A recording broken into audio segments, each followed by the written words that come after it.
How about now? Yeah. About time. Hey, what did you do, man? What did you do, IT man? You did Um, something. you know, I didn't do anything, but sometimes you have to just surrender. Listen, And I would stop trying to fight, and I just let it, you know. it's been a very ominous day today, man. I've had a lot of weird things happening, man. Yeah. Anything Yeah, you want to share? weird and good though. I mean, it was a dog, man. Like I came outside my house today, and it was a dog that was just by my garage, as if it lived here before. It was like, wow, man, and it would not leave. It's still out there now. I Really? actually bought it some food, and then tomorrow I'm gonna probably, try to take it to the SPCA or something. Okay. But I don't know, man. I have a real calm spirit when it comes to animals and stuff. So animals, like always, I guess they know I'm gonna take care of them or something, Do you man. have an animal companion? Actually, I don't. Um, I lost a dog when I was like 16 years old, and ever since then, man, I just was like, I'm always running, so I don't never really have time to walk it, feed it. So I'm Yeah. waiting for the little guy to get a little bit older, so he can go ahead and handle those them dog duties. And I was going to ask you, how is Master Car? Oh man, he's great, man. He's 4 now. So intelligent, healthy, Good. and just a normal 4-year-old man running around and going crazy, man. Going I crazy. know he seems, I haven't met him yet, but he seems very advanced.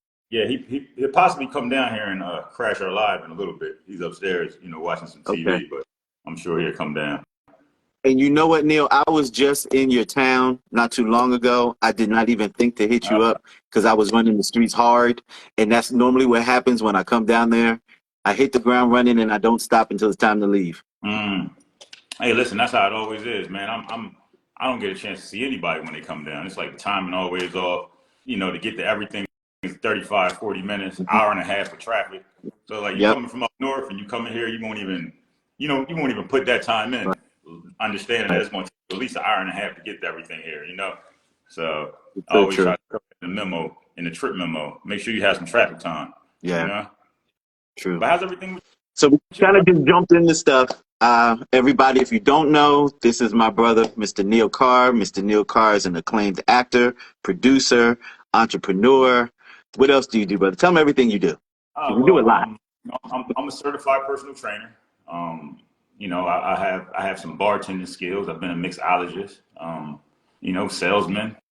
Uh, cookie connoisseur. Uh, actor, producer. I wouldn't put writer because every time I write something, it takes me like forever to even finish it. But yeah, man, I do a little bit of everything. That brings me to my follow the car. I use acting as a vehicle to kind of ride around and do some cool things, man. So um, acting is my trade, my craft. But at the same token, I use that as a vehicle to do a lot of other cool things as well. Mhm. Um, so yeah, not to brag too much. You know what I mean? So, But I so how guess it's it. did you get into acting? Because I don't think we ever had that conversation. I mean, we've talked a lot. Neil and I were actually in a film together. We actually shared a scene together. And all this time I've been knowing him, I've never like found out the nucleus of your passion for acting. So, how did you get into acting? Wow, man. As a child, my mother used to always tell me that I would always be behind a TV Hmm. as a child, just behind the TV. And when she told me this, it reminded me that I was so perplexed of what would come over to across the screen that I was thinking that they was in the back of the camera, like I mean in the back of the TV. Right. So I would be there unplugging it and dealing with it, but the whole time I was trying to figure out, how these visuals was coming across the TV. Right. And as I got a little bit older, I wound up going to high school, and it was a vocational high school, which was, and we went to an exploratory program. So, I went through every career choice, and I wound up going through mass comm, television production, and I was glued there.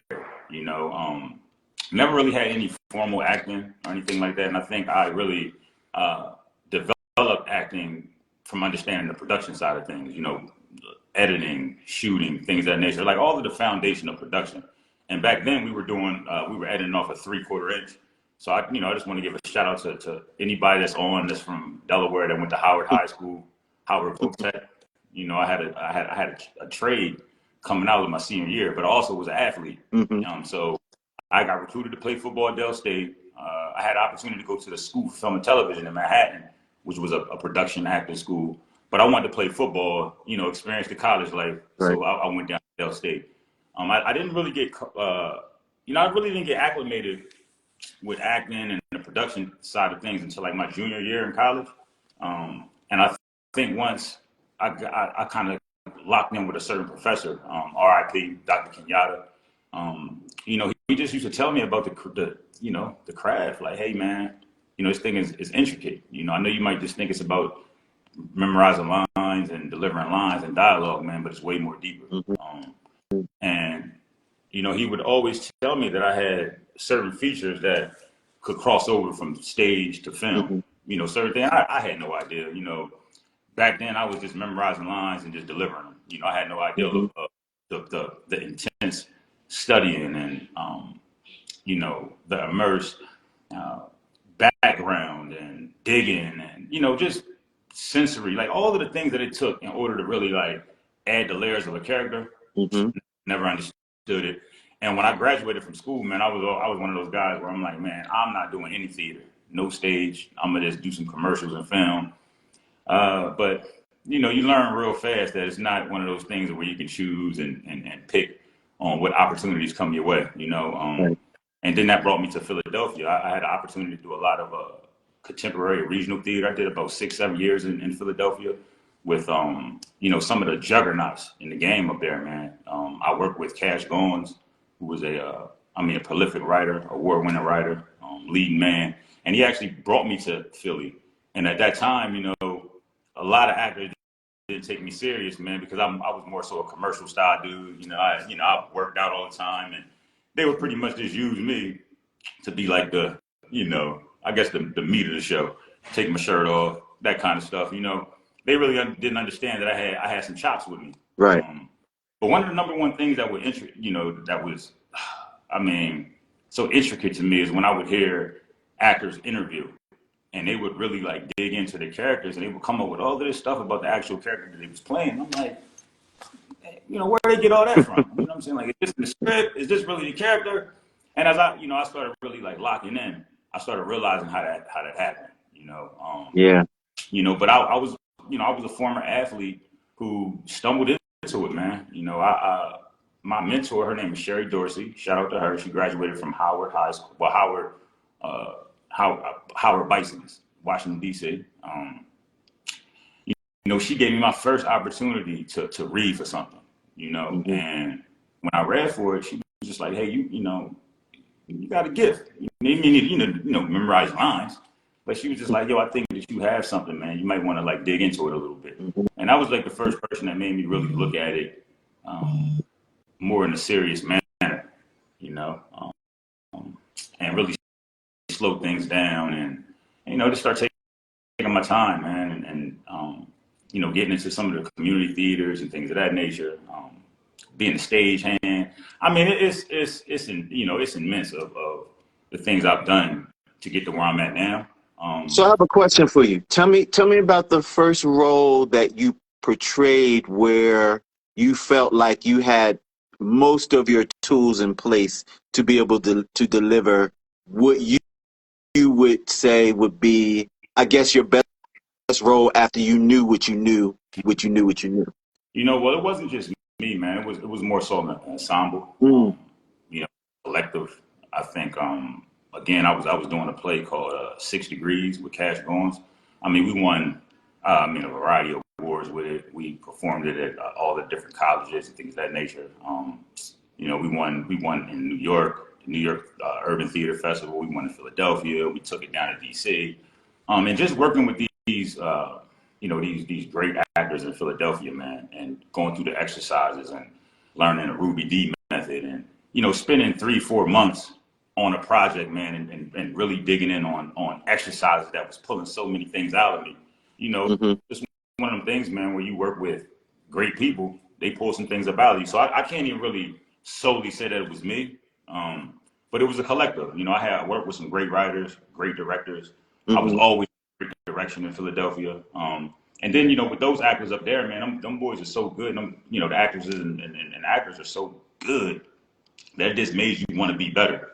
Right. So not only did I, perform with these guys, but I went around and I caught all of their shows and things of that nature, man. And they all made sure that I was always up to par with what it was that what I did, man. So that's why I always give so much love to the Philly scene, Right. because those guys there are, serious, and a lot of times you start realizing that everybody don't want to, take it to a certain level. Everybody's not trying to be on TV. You have some theater actors who are good, they're great in the position that they're in, and they just want to do, great work, and I come from that.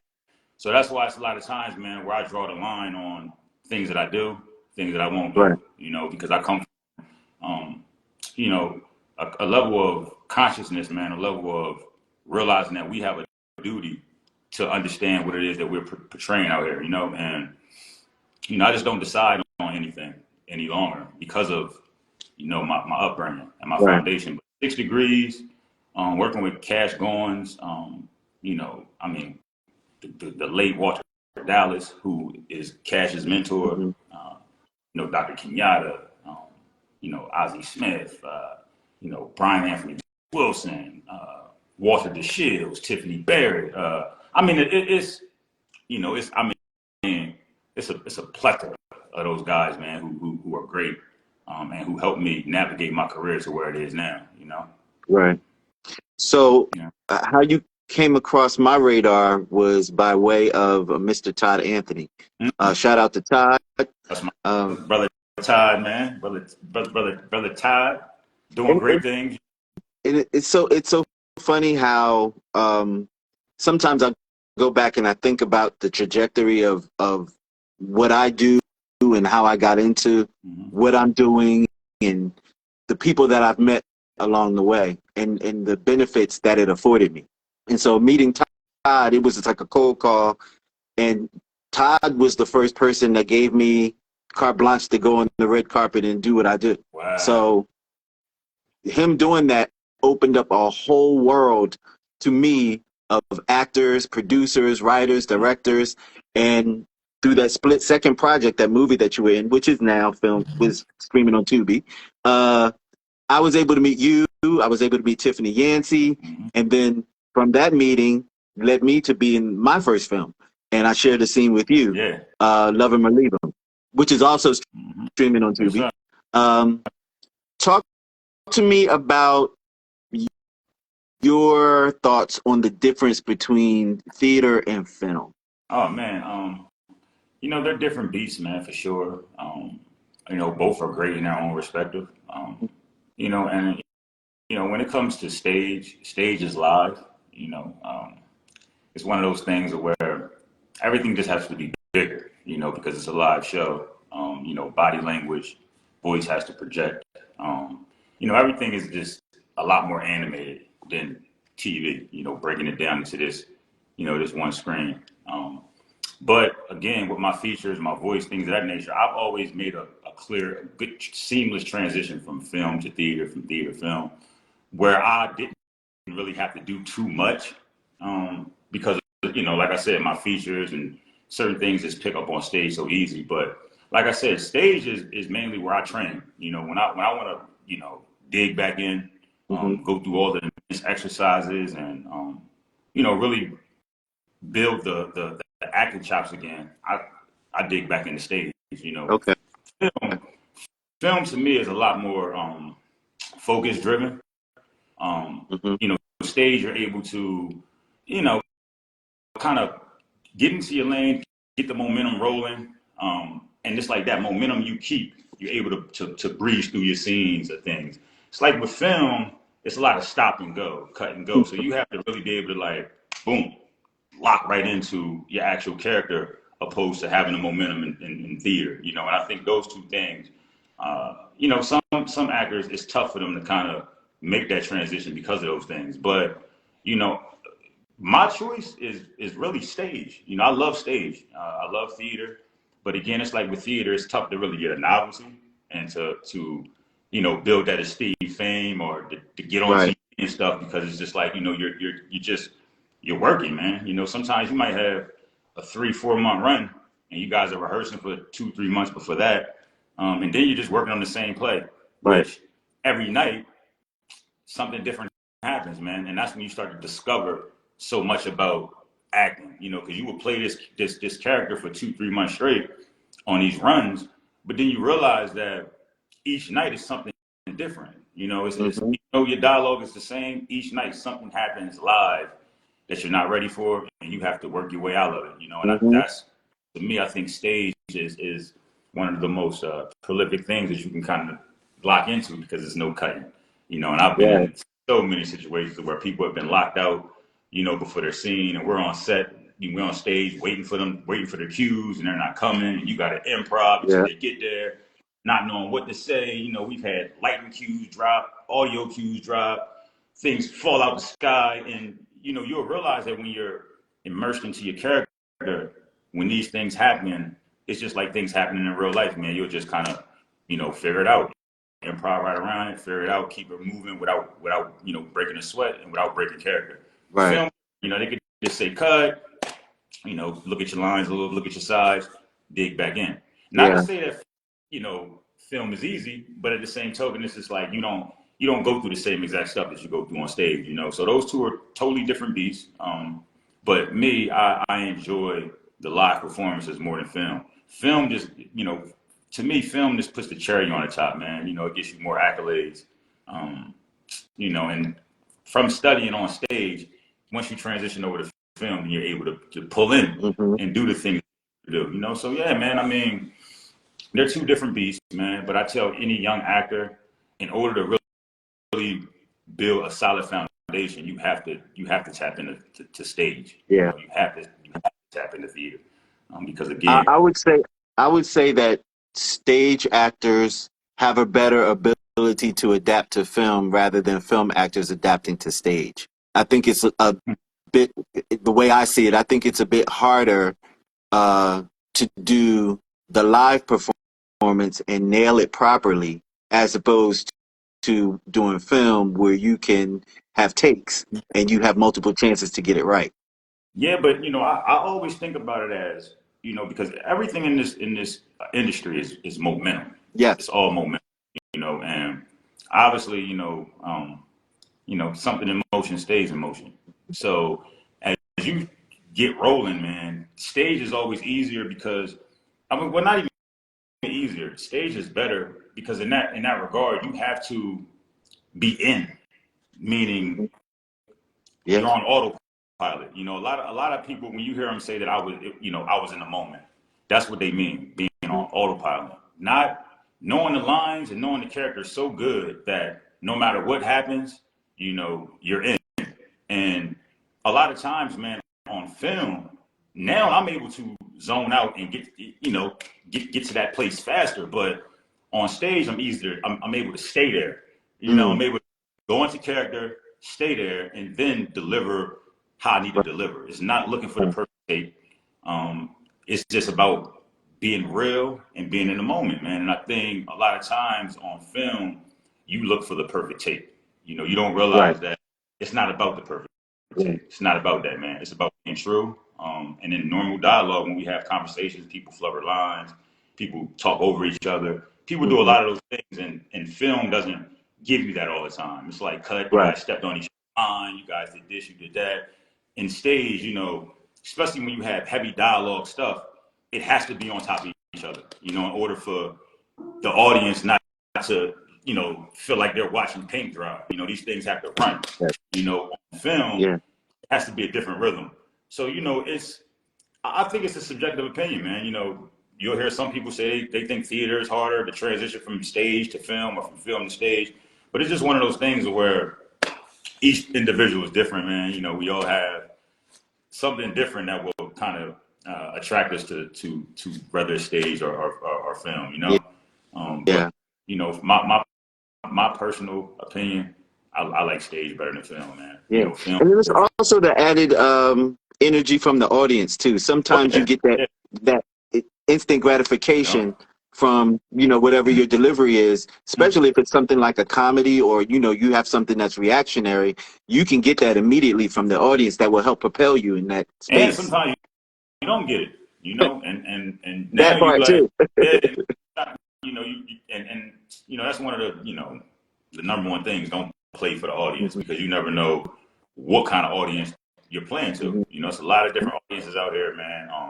You know, and you can be playing on an audience that every joke it's not going over their head. They're like dealing with it, but they're just not, you know, applauding and laughing and going because they're not your Tyler Perry audience. They're more so a contemporary audience who rather watch, you know, Fences or Raising the Suns, things of that nature. So they're a thinking audience, you know, and the quietness is the fact that they're with you, listening to what's going on, you know. And sometimes if mhm, you're playing with this rah rah applause and you don't get it, it can break your morale a little mhm, bit. But as an actor, you shouldn't be paying attention to any of that. Like if you're able to hear what the crowd is saying, then you're not in. mhm, So mhm, if you're actually conscious of whatever you're doing, whether it's licking your lips, putting your hands in your pockets, whatever idiosyncrasy that you're doing, if you're aware of that, then you're not in the scene. You're just going through the motion. So I try to make sure that I'm in at all times. You know, I make sure my focus,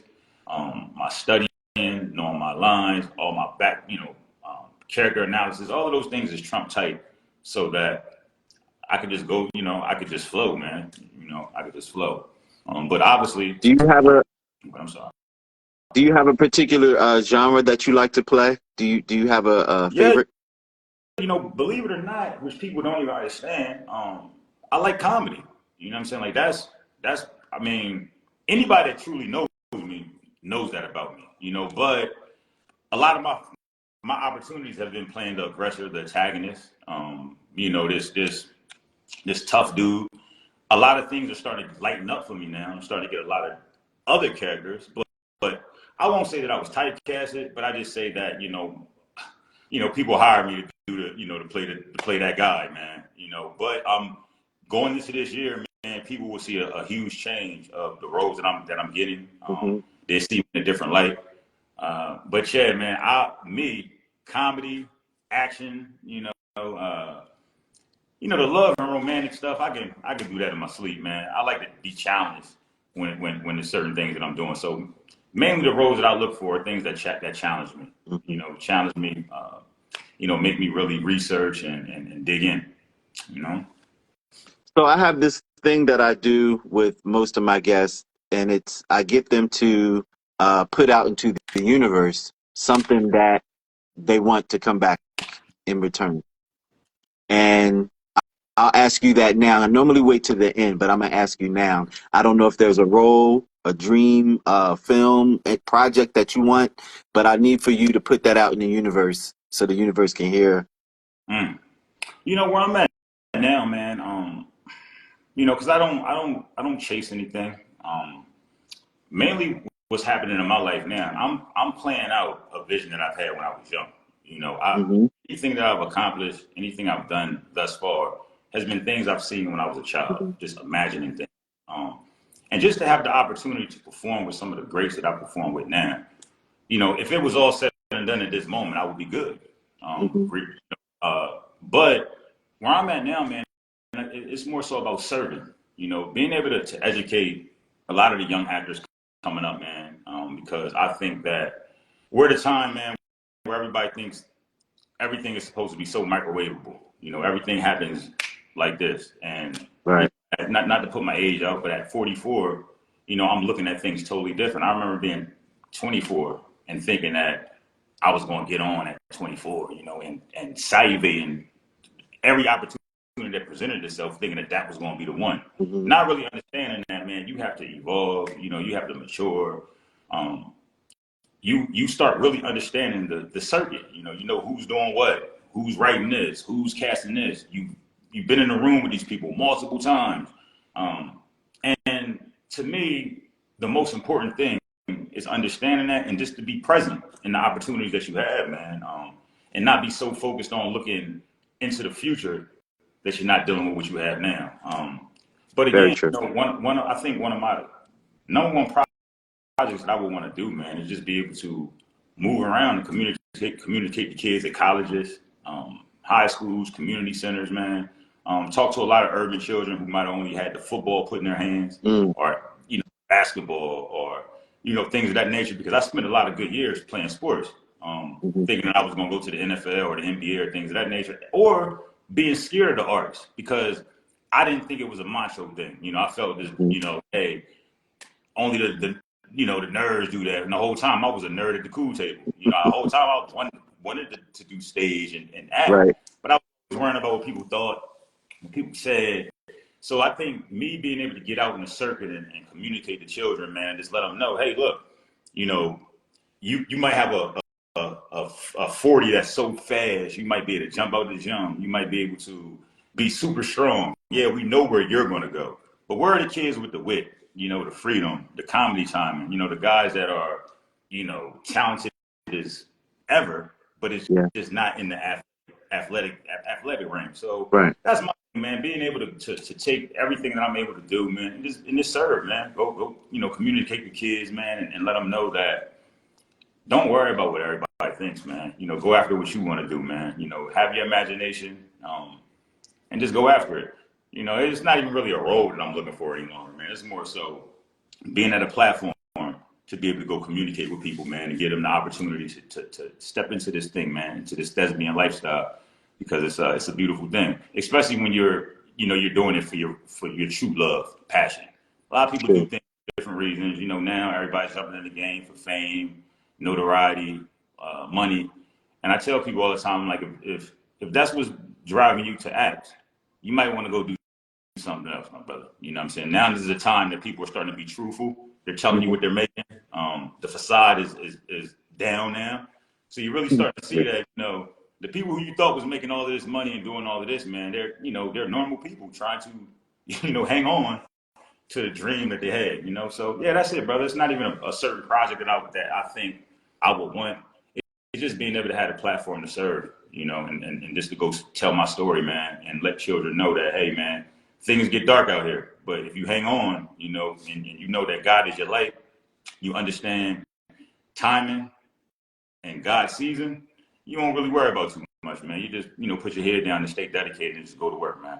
So one of the key X factors with me was the fact that I'm really passionate about the arts. I really love it. So very easy for me to hang on and go through, I like to call it the dragon's den, because it's almost like, this acting thing is like the gift and the curse, man. It's like sitting outside of a dragon to be devoured, and then you go sit right back in the line again. It's just the reality of it. So it has to be something that is inside of you to make you continue to push through. Right. So right about now, you have a lot of irons in the fire, and let's start off with your acting projects that you're doing now. So Well, what do you have going on now? So right now, man, I got quite a few things that's dropping, man. There's some things that I shot, I say about 4 years ago. That's actually just getting ready to drop. I did a piece called Street Connected. That's actually out now. It's on Tubi. It got picked up on CW as well, their streaming network. My man Dewan, is his story. 100% pure, man. You gotta go follow him right now. Dennis White wrote it. Man Robertson shot it. And it's one of those things, man, where Dennis White, shout out to him, man. He reached out to me. He's like, yo, bro, I got a project for you. You from up north. I know you know them Philly guys. I got a Jersey guy, man, who he's not giving a role to anybody, but I need you to talk to him. Because as soon as you talk to him, I think he'll give you the role. So he put me on the phone with Juan, man, and we spoke for about 2 weeks, and he gave me the role, man. So we shot Street Connected. It took us a while to finish it because it was a few things that kind of went on, prolonged the project a little bit, man. But we got that finished, got that in the bag, and that's out right now. So you guys got to catch that. I have another project called The Probe. Shout out to Tez. Tez, the writer. Y'all go holler at him. Derek Hammond, Charles. We got Gary Sturgis in it, Clifton Powell, Jasmine Burke, Trey Chaney, J.D. Williams. The list goes on, man. Richard Riker, the list goes on that piece, man. But that's a Philadelphia shot project that we did about 4 years ago. That will drop on Tubi and a few other streaming networks. I say probably like in another month and a half. I finished up a project called Black Cats with Mark Harris. Shout out to Mark Harris. Mark has an immense catalog of great work that he's done. He also shot a project called Let Us Make Eve, which was an international project.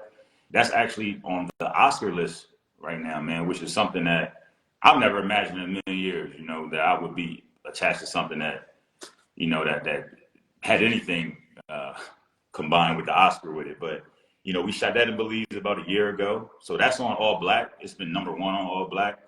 Okay. You know, shout out to the whole team and the squad on that. I shot another project that's on All Black right now called Make Up the Breakup. I'm not sure if it's shot in Brooklyn. A guy by the name of Eric Dickinson shot that, man. That's a good friend of mine. Graduated from Delaware State University. He's from Philadelphia as well. He got out the gate and done some great things with that project. So we got that on All Black as well. I have another project called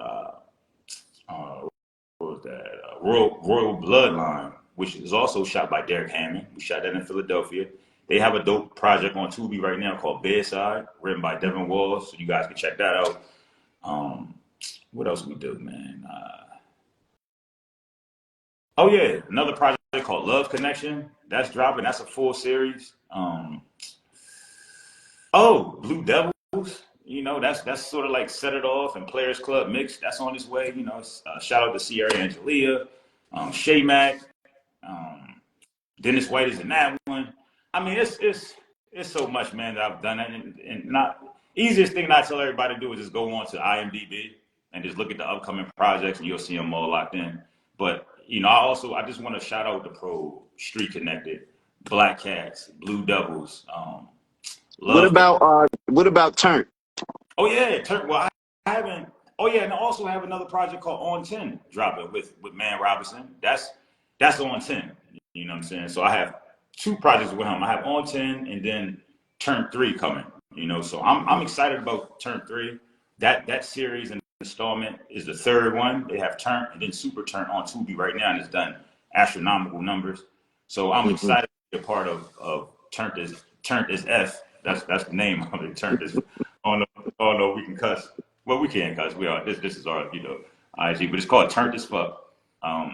You know, I got cast as a detective on that, Detective Willer, or I'm not sure his name yet, but we going to pre-production. They're in pre-production now. We start shooting that around, I guess, February 28th. So yeah, man. I mean, it's a lot going on, as you see. But I'm thankful to be working, man. And the funny part about it is it's coming off the cuff of one of the worst. I'm not gonna say the worst, but I mean, I've been through a tough time in the last 3.5 years, man. From, you know, losing my brother to you know, the writer's strike, then the actor strike, and then right when we came out of the strike, I got casted for 2 projects, and then I tore my Achilles.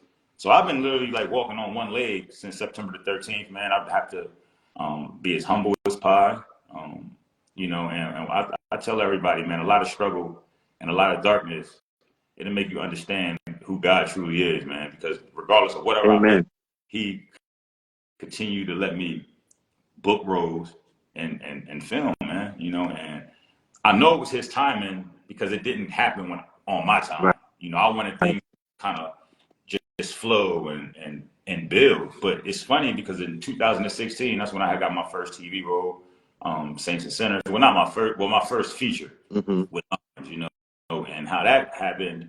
I was literally only supposed to be on set for 3 days, 1 episode, and it turned into 2 years, 11 episodes, all speaking, you know. So found out that Jasmine Burke was my cousin on set. My relationship with Todd and Don Welch from Philly put me in a predicament where me and Kelly Price was like best friends because she worked with them already. So when she came here, they talked about me. And I mean, it was just one of them things that it's like what dreams were made of, man. Right. You know, and 2016, I got on the other side. I was able to do some dope things. Financially got secure. Was able to move my mother, my brother down.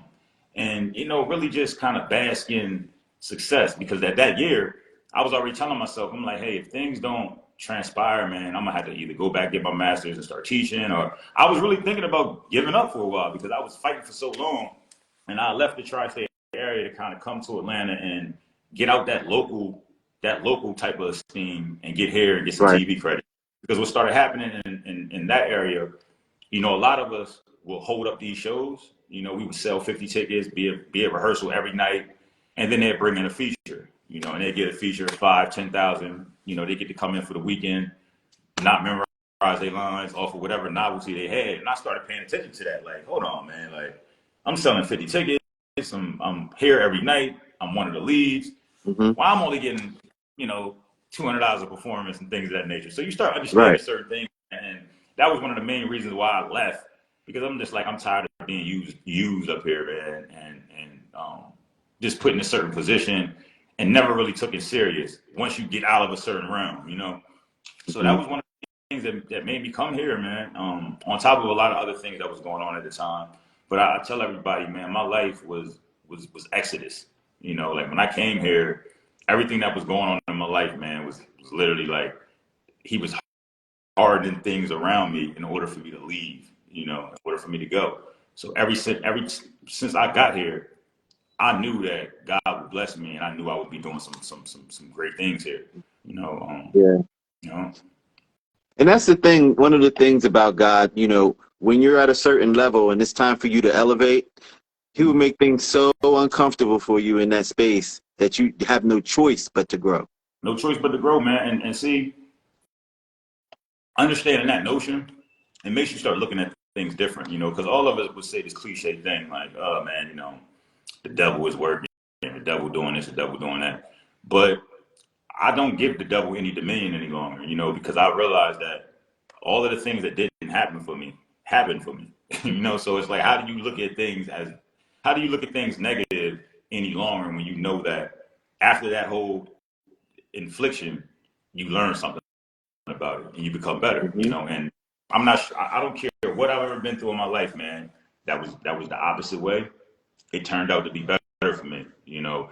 Right. Everything that great happened to me puts you in this state of you know, being so confident sometimes that it can run you into a brick wall, you know. And I always tell people, man, sun will burn you, you know what I'm saying, but rain will make you grow. Mm. So I you know, I encourage everyone, man, you know, when you're going through those tough times, just dig in, you know, hunker Yeah. down, you know, grab Yeah. your Bible, you know, meditate, you know, go run, whatever you need to do to kind of, you know, deal with that internal struggle is what you have to do in order to make it to that next level, man. You know, and Yeah. sometimes, you know, going through the most uncomfortable moments, man, don't feel good at all. But when you get through it, you understand why you went through it, you know? That's so true. And I think a lot of times people have a fixed idea on how their trajectory should go. Hmm. And life doesn't happen that way. Sometimes the worst things can happen to you that will open up the biggest door and the best benefit in life for you. You better believe it, man. You know, he has a season for you, and you know, you have to believe. You know, you have to believe, and I think that's the number one thing is sustaining yourself while you're going through these things. So it's very important to work out. You know, it's very important to have your spirituality where it needs to be. It's very important to have your love. It's very important, and it's a very short balance. You know, a very low balance to things.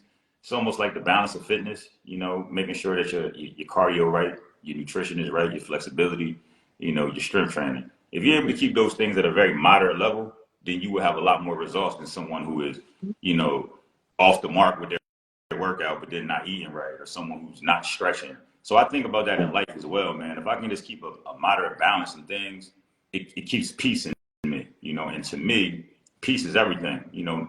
Going through the fire, but understanding that, you know, you have a blanket on, a fire repellent blanket, opposed to just running into that fire. So a lot of things, man, will only come on the cuffs of struggle. You know, it only comes on the cuffs of that, and it be the moments where you feel like, you know, you holding on with a twig, with your finger on a twig, and you're in a quicksand. You're in quicksand. You know, it's like right Hmm. at that moment is when boom, you know, the relief comes. So Yeah. With the saying, it's just, the darkest hell, before man. the dawn. Yeah, and it's, I don't care how big you get, you know, I don't care how successful you rise. It's always going to be that moment, man. Because the thing is, in my life, I've never truly, man, since high school, I haven't just been comfortable in any room, because I'm always, you know, pushing for greater heights. So it's Hmm. like, you know, each time you reach for something else, you're in an uncomfortable moment, Hmm. you know. So you have, you know, you just have to open your arms, man, and just let go. You know, it's almost like you know, skydiving, man. You know, you can't be tense going through this thing. You got to believe and let Yep. go, man. And I think the moment you do that, that's the moment that God lifts you and picks you up, man, and just lets you know that I got you, my son. You know, continue to do what it is that you're doing, man. So, to be in this place now, to have a 4-year-old son, to be kind of teaching him slowly but for surely the business and just opening him up with freedom training. It's beautiful, man. You know what I'm saying? I wouldn't change a thing, man. I wouldn't change anything that I've done, any way that I got into the game. And I always tell people it is a million ways of fried chicken. You know what I'm saying? Like, you got some cats who go to NYU and study and then go off to get their master's at one of the top theater schools and then get right out and do the thing. But then you got brothers who started as a PA and Yes. moved stuff up. You got brothers who started as an extras. You got people who've never acted before and then just have great talent and then they get their opportunity. So I tell everybody, man, that's the number one thing, man. You gotta figure out what works for you and Yeah. what you do. You still out there? Yeah. Old dog out there, man. Excuse me, man. Wait, We like. your new friend still out there? Yeah, he's still out there, man. We done fed him. I don't think he's going anywhere now. So Yeah, talk man. But to me about this image behind you, because I know what it is, man, but I want you to tell the people what it aviator is. cookies, man. This company we started in 2012. So we've been up and running for a long time. The reason why I started this company is it's a medicinal company, CBD. We also have a Delta 8 line as well. And what I was looking for was something that could make people feel good without the narcotics, without the prescriptions, without the pharmaceutical things that people had to do, man. Percocets, sleeping medicine, things of that nature. So I always look for alternative to help people sleep, to help people eat, to help people do things. My mother, she has replaced disc in her back, screws in her back. So for years, man, she's been on, Percocets, Somas, like some of this stuff that has so many side effects to it. Yes. So my ideal of creating this company was to get her some relief so that she didn't have to take this stuff. And as I started coming up with this, I was also acting as well, so I would take the cookies up to, on set and, people loved the way they tasted, love what they were. And we emerged that way, man. I had an opportunity to go to some of the clothing trade shows, like the Magic, the Chalice festivals, things of that nature, man. And I was trying to spin my wheels, man. I've always also loved like graphic design and things of that nature. So I wanted a company where I could have a real nice logo, have some nice merch with it, and do something different, man. So the aviator was emerged, and then the thing was I always made cookies, man. Like that was like one of my number one things that I always loved to do when I was young. I didn't have a lot of money, so I would always make cookies for my mom. So it was just like, and then as like my sophomore year in college, man, one of my homegirls challenged me to like a cookie battle. So she had did like these chocolate chip cookies. I did a oatmeal cranberry macadamia nut. So I used to tell her, I'm like, whoever has the best cookie, it's not just about the way the cookie tastes. It is the actual cookie. Like, what flavor is it? So she thought she could just make a chocolate chip and beat me out. I did that cranberry macadamia nut, man. It was like, so from that point on, everybody wanted that cookie all the time. And that's how I started this company. But I went from traditional cookies to cake cookies. So now everything is cake cookies. We have a strawberry lemon, we have banana, chocolate chip, and then we do a flavor of the month as well. You guys can log right into Aviator Cookies on IG. My website is being revamped right now, but just in about a week or 2 weeks, aviatorcookiestore.com will be back up. You guys can jump on, man, and just surf it and see what we offer, man. But anybody that has any health elements, any joint issues, problems with sleeping, problems with eating, anxiety problems, things of that nature. These are the guys for you, man. I gotta send you some out, man. I think Absolutely. I think you would love them, man. You know, I'm a bona fide cookie monster anyway. Oh, you're gonna So, leave, brother. I'm trying to tell you, man. It's nothing like them. all right. I'm trying to see if I see a few people on. Hey, yo, if you guys had the cookies, man, chime in. Give me a thumbs up. Oh, they've been raving about it, and they said how good they were. Oh yeah, man, they're the best, man. I've had I actually have a pop up shop in about 2 weeks down here that we'll be at. It's the bonfire, so we'll be over there, man. We have our step and repeat up. We have our banners and stuff up, and we'll be over there, man, doing our thing. You know. Absolutely, I have one. definitely. I have to try it, Neil, for real, for real. Yeah, man, for sure, man. You have to. You know, you have to. I'm trying to see people. Oh man, and you know what? I just seen one of my homies jump on, man. His name is Javon Wan, man. Shout out to Javon. Um, I shot a project with him called Dating in Atlanta. That's on Tubi as well. I mean, and that project is it's extreme. Real great project. I met Javon on the set of Saints and Sinners. You know, and from there, man, me and that boy just like clicked in. You know, he was a juggernaut in the game, man. You know, when I met him, he wound up taking me to the Atlanta Hawks game. I met his father, man. It was my birthday, so we shot. We were sharing a trailer, man, and then we started talking, man. I plugged him into Tim at the time, and since then, man, me and him did 2 projects together. And he does a lot with Jazzy Faye. He has Okay. he has an album that he just dropped, man, like a gospel inspirational album that they dropped. Crazy, man. You guys gotta check that out, man. But shout out to my bro, man. Real solid brother, man. So, Okay. yeah, they jumping in on my page too now. I'm reading. This is Charles. Charles just jumped in and said, "What's up to us?" Charles, what's up, brother? What's going on? Malcolm, hey. Yo, Bruce, what's good? Legacy, what's popping? Yeah, they on here now, brother. Speaking of that, since we're talking about that, because I like to educate people, because I think that some people have a misconception about how things actually are in life and how things actually move. Talk a little bit about the importance of networking and forging those relationships that help fortify To me, you and sustain yeah. you. You know, you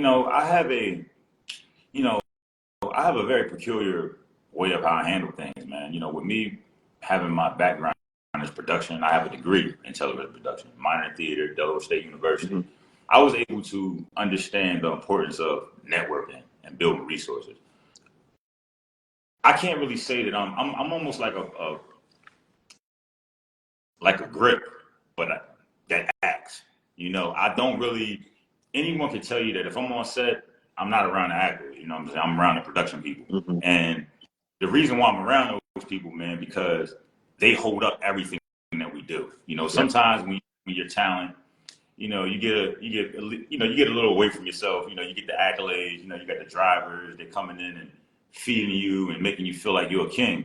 But in reality, man, the people, the crafty people, you know, the wardrobe people, you know, the person who you think is not important, we all simultaneously have to work together, man. And as an athlete, I played quarterback. You know, everybody thought that I would be cool with the wide receivers and the running backs, man, but the linemen were my brothers, you know. Why? Because the linemen protected me. If they didn't block, I wouldn't throw not one touchdown pass, we would lose. So I look at the crew as my linemen. You know, I look at them as people who really put us on, man. You know, so what I did was just took a liking to the production people, man, and got around them. And by me really being cool with the PAs, the cameramen, the lighting guys, it would always put me in a predicament to know what was going on before a lot of other actors, you know. And then from that point, I started getting cooler with the casting agents and things of that nature. So when all of these opportunities would present themselves, you know, they just give me a call like, "Hey, we're casting for this. You submit your stuff."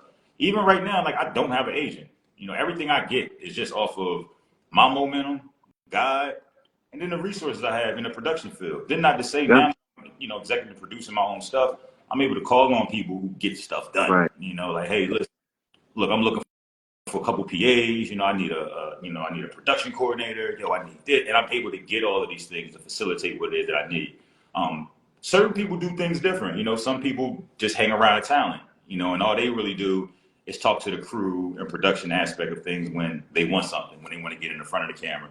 and people know that, man. You know what I'm saying? So Mhm. any new actor trying to get opportunity, man, build with these production people, man. You know what I'm saying? Because they're the ones who create these opportunities, man. The actors Yeah. are just going good. No disrespect to my actor brothers, but I see a lot of people make them make them huge mistakes all the time, man, where they kind of speak to the crew or talk to them like they're minions, not understanding that, hey, man, this is just what they like to do. This is their passion. They don't want to be in Mhm. front of the camera, Right. and if they wanted to, they could be there. You know what I'm saying? So don't look at them as second fiddle. Look at these people as the people who are giving you the opportunity. And I think that is my number one X factor in the game, man. I get booked a lot from that, and when I do start teaching classes, that would be something that would be a layer of what I teach, which is understanding how to genuinely build these relationships with these people and continue to stay in contact with them. And I talk to them every day, man, but you really got to be genuine and wanting to know who they are and locking in with them and building with them, opposed to just being around them when you think they're going to shoot you or using them. That whole thought Very pattern. true. So yeah, man, and that's one of my that's one of my secret weapons, man. Being able to really like plug in with the production aspect of things, man. And then recently, when I hurt my Achilles, man, I couldn't do anything. So a good friend of mine got me a job as transport. So I was driving the actors around and like literally when we just came off of the strike, I was driving like Eric Roberts around, Val Kilmer's son. You know what I'm saying? And at that moment was the first time that I got into the administrative thing. Like I Right. always understood production and the acting side of things, but being with the associate producers, the line producers, um, being in there with Crafty and the production coordinators and seeing the contracts and actually seeing all of the pressure that they're under with just getting Right. the size out, it made me look at things totally different, man. Like, whoa, don't I don't even want to throw my size out now because these people up 3 in the morning printing the size out for you. We're home sleep. You know what I'm saying? They're sending call times out and doing these things like this, and you start realizing that this thing is way bigger than you can ever understand. So Yeah. I tell people, as you get into the game and you start getting in these certain opportunities, make sure you pay attention, man. Break down the layers of what's going on around you. It's not just you memorizing your lines and going out doing your thing. Yeah. Everybody's working hand in hand in order to make this thing happen. And understanding that concept, people respect you a lot more, man, when you walk in and you go shake their hands, opposed to worrying about what's going on, man. When I step on set, everybody's getting a handshake.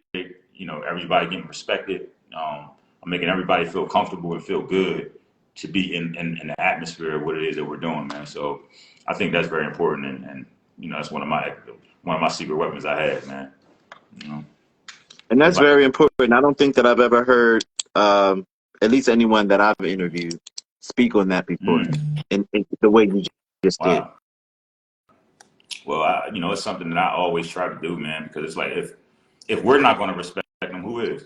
It's just like Right. our women and our brothers. A lot of times, man, people get on these platforms and they take shots at each other, and we all can pick a side, but when we're going at each other in the public, man, it's to me, I don't respect that.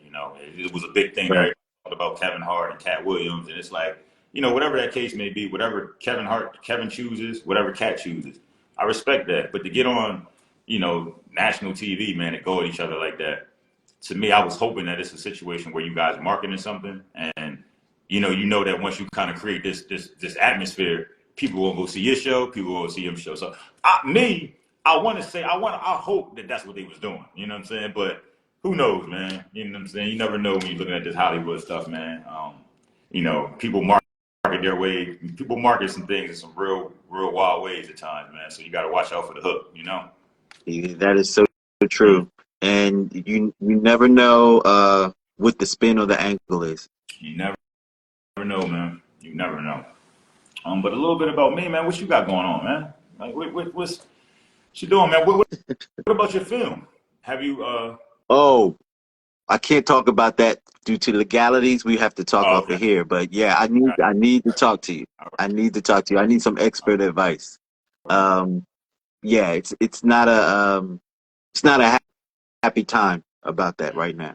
Yeah, Well, the good thing about but I mean, uh, I would say this. So you know a thing or two about a thing or two. Sometimes when you get into bed with certain people, when dividends get involved, people start to act strange Yeah. because the money, and it doesn't matter what the relationship was. It's about what the relationship has morphed into and what it is right now. And I'll tell everyone, I can't stress it enough, get your paperwork in Get order. your paperwork, man. Get Believe me, your paperwork in order. I If have it's not written down, then it doesn't exist. believe me, man. I've learned the hard way, Hmm. multiple times, man. But to me, one of the greatest things is creativity, because it's an endless waterfall, and Yeah. a lot of times we get stuck on a certain project. We put a lot of time into it. Hmm. We get stuck, but we don't understand how much more we can do, man. You know what I'm saying? There's so many other people out here that's doing great things, man. I got a lot of dope actors, man, who like, I'm talking about do great work, right? But in their minds, they feel like they're not where they want to be. So it's like you Hmm. kind of see them in this chasing type of thing, and it's like, yo, Hmm. bro, you've done amazing work.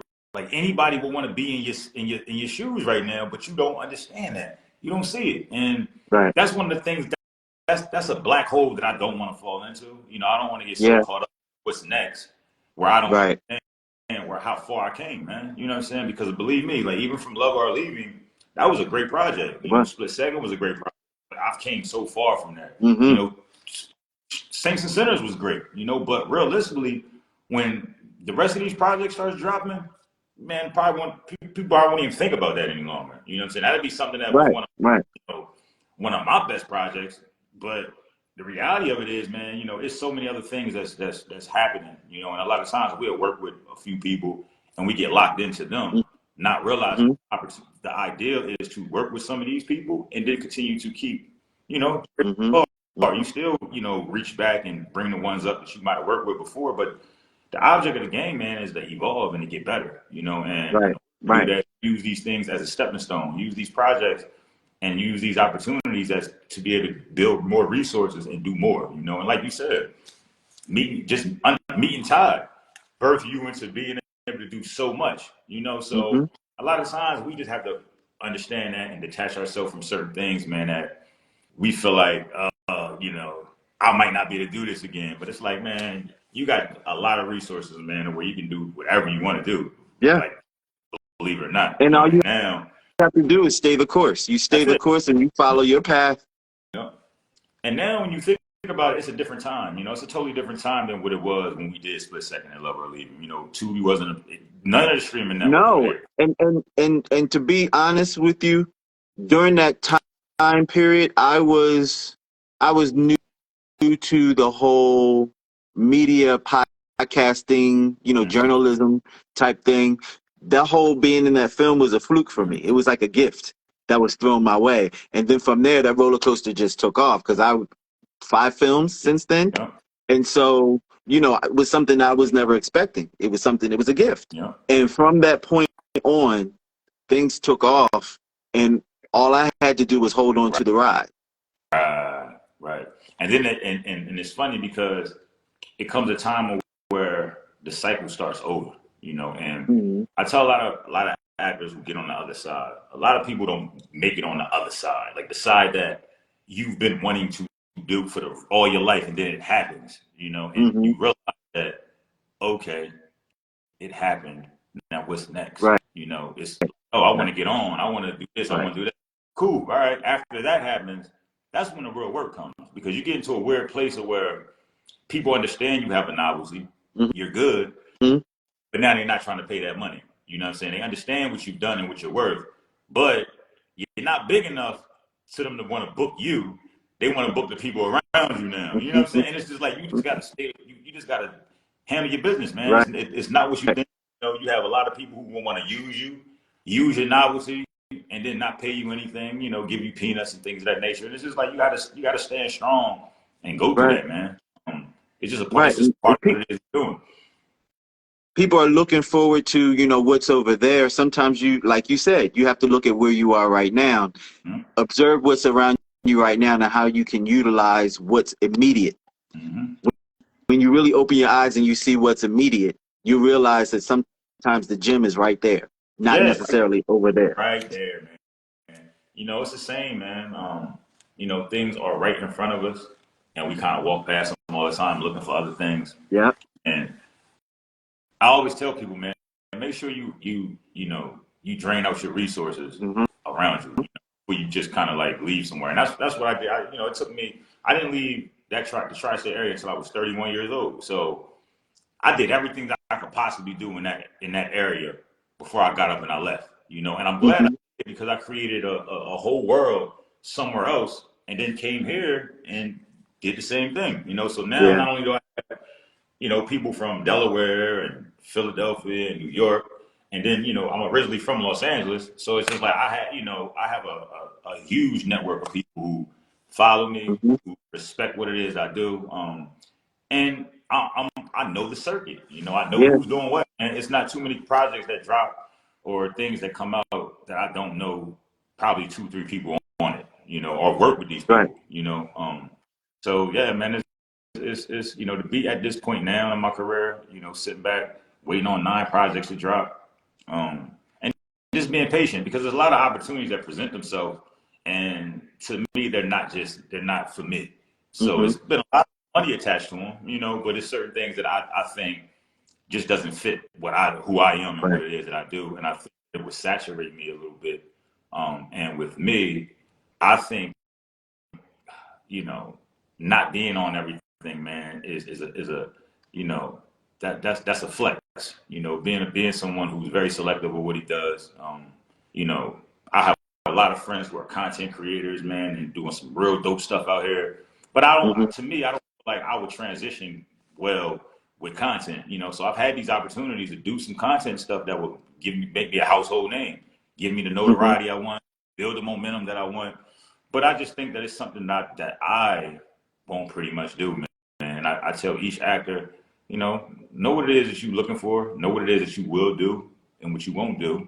Because a lot of times, man, if you don't know that, then you'll be, you'll be pushed into a situation that you won't have peace any longer after Right. that. And to me, Right. peace is everything. And again, that's just a subjective, opinion. I don't think just because someone goes after the money, they're wrong. You know what I'm saying? But a lot of times I stay away from that, man, because I got a lot. So sometimes I think that the money can be a goat, like golden handcuffs. So I'll share something with you. There was a production company that reached out to me, and they wanted me to be a part of a reality show. Mm-hmm. And they had already done their research on me. So when they called me up and they approached me, they basically spat my resume to me. Oh, you do this, you do that. So one of the things that I do, I'm a massage therapist on the side. Okay. That's what they led with. Out of all the stuff that I do, like if you Google me and you see what comes up under my name, out of all the stuff that I do, that's what they Right. mention first. And if you know a thing or two about a thing or two, and they're Mm-hmm. talking about reality TV, oh, you already have my storyline fleshed out Yeah. already. This is who you want me to be. I can't allow myself to be on something that's reality based Mm-hmm. and you create the narrative for me. That's not who I am. And I'm not going to introduce myself to a wider audience with you driving the car. If I'm going to control a narrative, it's going to be Smart me man. driving the car. Smart man. Yeah, can't do it. And so, I shared this with people, other people that are in the business, and they were like, oh, you turned it down? Do you know how much money they were offering? It's not about that. Yeah. Yeah. Because I'll have that money. I would have been on that show. I would have had that notoriety, but I would have been stuck. How many people that you know have done reality shows? Where are they now? Man, I know so many brothers, man, who have decided to do it, and it actually destroyed real things in their life, man. You know what I'm saying? Hmm. Like, I had a few people get on like some relationship shows, and I got asked to be on a bunch of them guys, a bunch of them. I could have been on Love and Hip Hop. I mean, there's a bunch of stuff that I had the opportunity. Hmm. And then there's things that I could have just decided on doing that definitely would have put me in another place. I would have I would have definitely been in another decimal margin. But Yeah. Yeah. who knows what I would have been coming out talking about later on. You know what I'm saying? Because my peace would Right. have been, my peace would have been disturbed. And me, I'm a very peaceful person. anybody that knows me gonna tell you, man, I stand on, I stand on what I stand on. So Right. if certain things I'm just not doing, no disrespect to whoever chose to do them, and I have conversations with my brothers all the time, man, like, yo, bro, you're not gonna do that? Like, yo, bro, you're not doing that. Nah, I'm not doing it. You know what I'm saying? Right now, I have an opportunity on the table right now. You know what I'm saying? That I'm telling you, if I did it, household name like this, everything else that I've done will catch fire. But the Mm-hmm. thing is, man, I know that that's just not for me. Now don't get me wrong. I'm in a position right now, like coming off of the strike, coming off of being injured. I definitely need to like make some coins and stack up again, Mm-hmm. but to me, that stuff will come, man. You just got to stay patient. And That's why I have my business. sometimes the juice isn't worth the squeeze. No, it's not, man. And David Banner said something to me, man. Shout out to David Banner, man. He said, yo, this entertainment business is like a trough of liquor. You know what I'm saying? You got to know when to grab it and you got to know when to put it down. Mm. Never put yourself in a predicament of where, you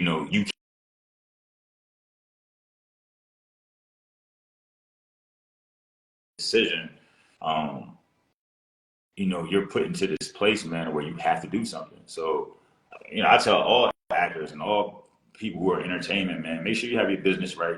Make sure you have some things happening where, when your novelty sparks up, you're able to filter that into what it is that you're doing so you can make some money, man. Because if at the end of the Yeah. day, if I'm not acting, and if I'm waiting on a project to happen, I can get back in the kitchen. I can train.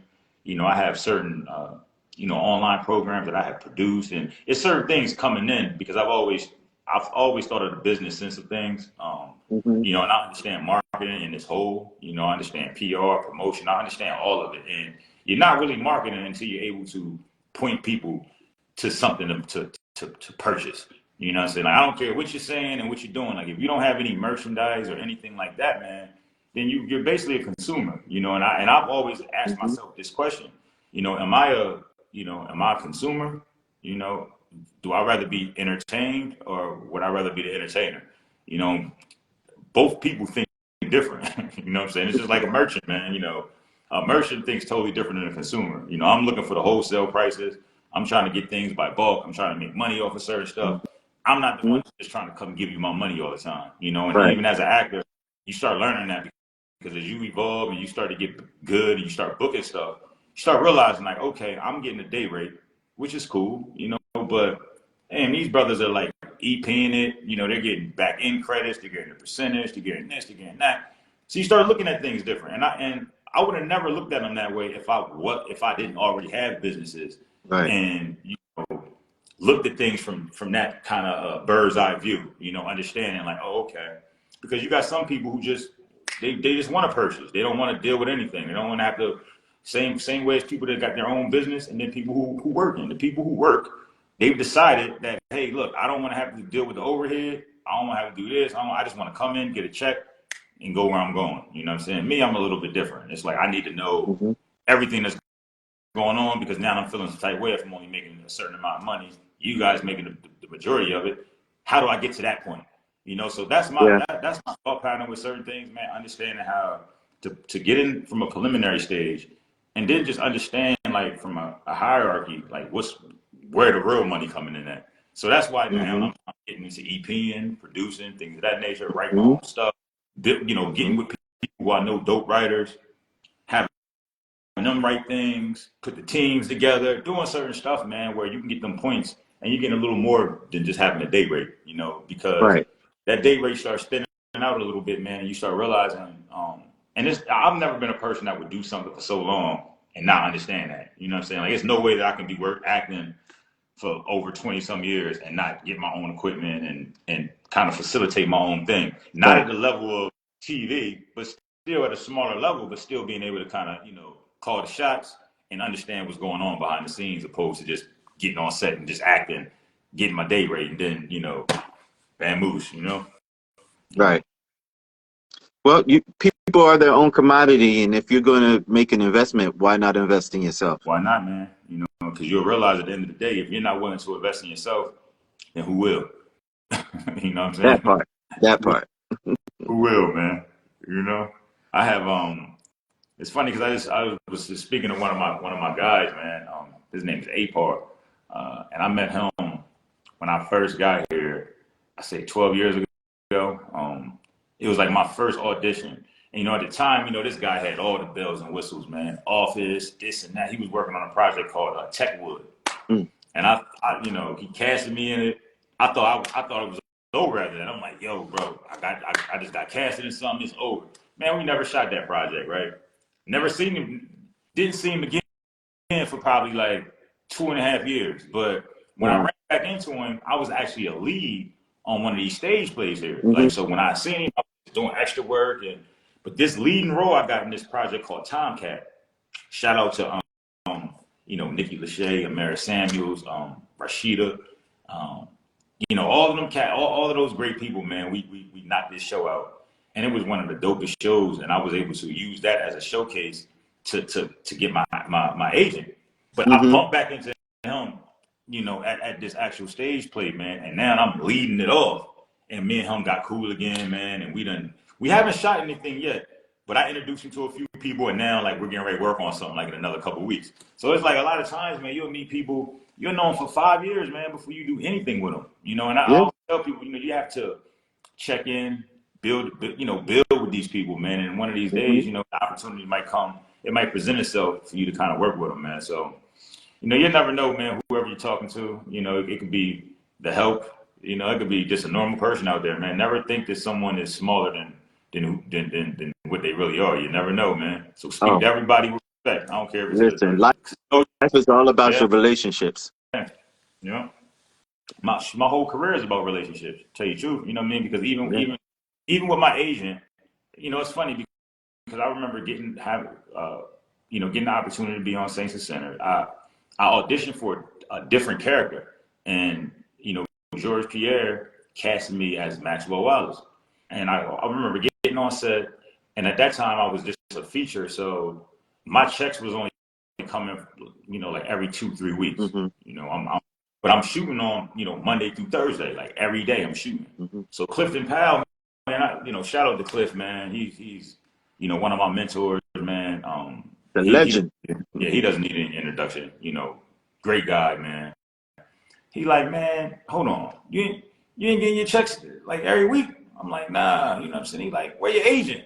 I'm like, man, she ain't been down here yet. He like, hold on, what? Like, you go from being a feature to every day being here, and she didn't come on set yet? I'm like, nah. He said, yo, go speak to payroll and get your money. I go to payroll, talk to them. They switch my pay date. I start getting my checks every Friday. They also gave me like a $150 per diem. It was things that I started negotiating on my own. Then I started paying attention to other actors who had their agents there and things of that nature. So that's when I started realizing, like, wow, my agent is decent, but these are the type of agents that I need, And to this day, when I started realizing the opportunities that I started presenting on myself, like I started going locked in with a talent management company, and everything that they was presenting to me, I'd already had like leads on. So the Pro, Street Connected, I was the lead in both of them projects. And when the breakdowns came in, they had me reading for somebody they only had like a day. So that's when I started realizing, like, oh, yo, bro, God and just your resources, you're starting to get casted on your own strength, bro. You don't even gotta be paying these people this 10%. So yeah, I didn't get an opportunity to read for like some of the bigger projects that's out here, but with the meat of the things that I've gotten, the characters that I've had to carry, it has put me different. It just put me on a different level, So now, when you see me, you gotta respect that I've been able to lead a few things off, man, in full 60 minutes of something.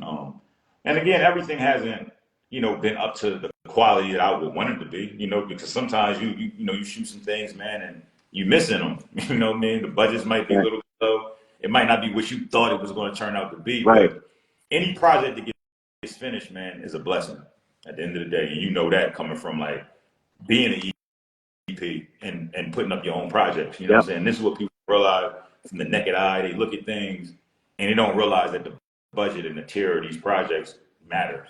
You know what I'm saying? Sometimes, people just have the one camera and they're trying to get it done. You know what I'm saying? Like one camera, one lens, and they doing their thing, man. But to me, being able to tell a story and tell a good story is very important. What's up, buddy? Here he comes. We almost got through it, huh? What's up, man? What's up? Say hello. Hi. How are you? That's cheeky. Say hey, buddy. Hi. How Say hi. are you? We're on live too, so everybody's on live. Say hey, everybody. Hi, everybody. Say hey, everybody. Hi, everybody. I'm Tyra.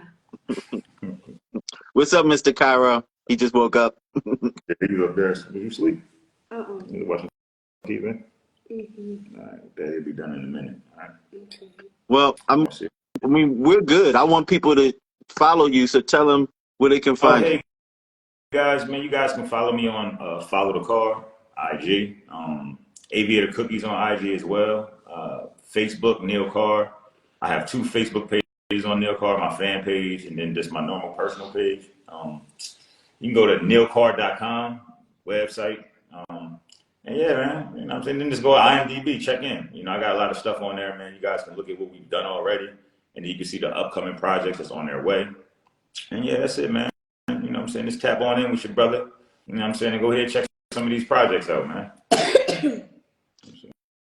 Brother Neil, it's always a pleasure to talk to Hey, you. man. It's Listen, brother. always invigorating and inspiring. Hey, thank you, man. I really appreciate you taking the time and having dialogue with me, man. It's a beautiful thing. It won't be the last. You know, I mean, we're getting ready to we're gonna have a bunch of red carpets and things of that nature, man. So you know you are welcome, open arms to come down to the red carpet and do your thing. Yeah. I'll plug you in with all the brothers, man.